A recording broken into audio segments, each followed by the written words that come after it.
What is up? It's your boy Kairu, and I'm here today to talk to you about a game called Cloudpunk.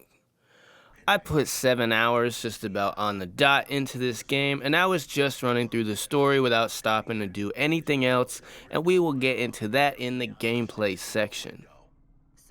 The story of this game is told through character dialogue only. There are no cutscenes of any kind. A lot of the conversations you have with Control clues you into some of what's going on, and you get the rest from conversations with Camus and customers. Basically, you just moved to a new city and took a job as a delivery driver for a shady company called Cloudpunk in order to pay your bills.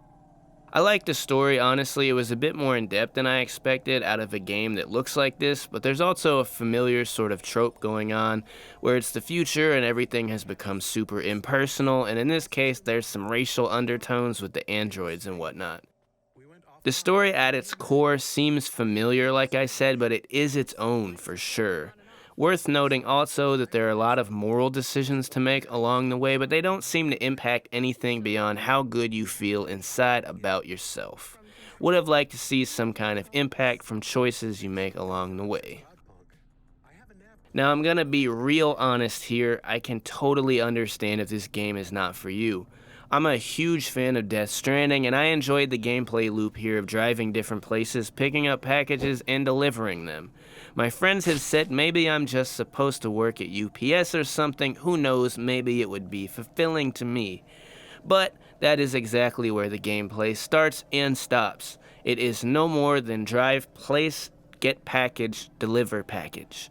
One of the complaints I have here is that a lot of the destinations have you park way out on the other side of the complex and then walk across and back. It seems like it just didn't have purpose necessarily. I could have done without all the walking just for the sake of walking. I did really enjoy driving though, zipping in and out of the highway system and whipping that shit into parking spaces. Some side content, but nothing really intriguing enough to invest time in. For me, enjoyable experience, but definitely not for everyone. For the most part, I enjoyed the dialogue. It's really where all of the story is and how you sort of understand the climate of things in Nivalis. All of the context comes from conversations, and while some of it is kinda meh, overall it's pretty solid.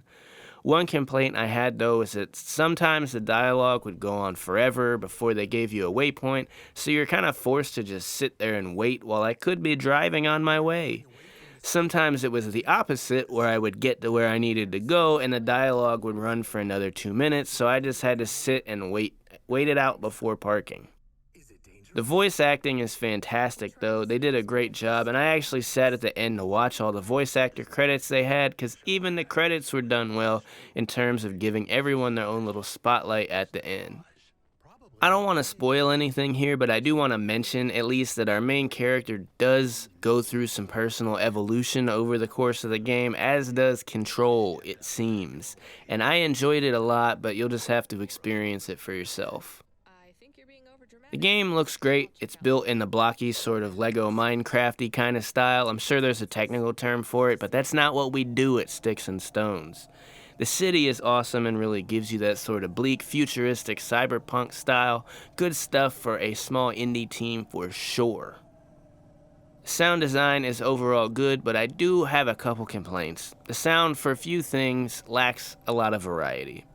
When you're running, the whole sound cycled every few steps, and once you pick up on it, it can get pretty annoying. The same can be said about going up and down in the car. If you go in either direction for more than like 2 seconds, the same sound starts from the beginning and plays over again.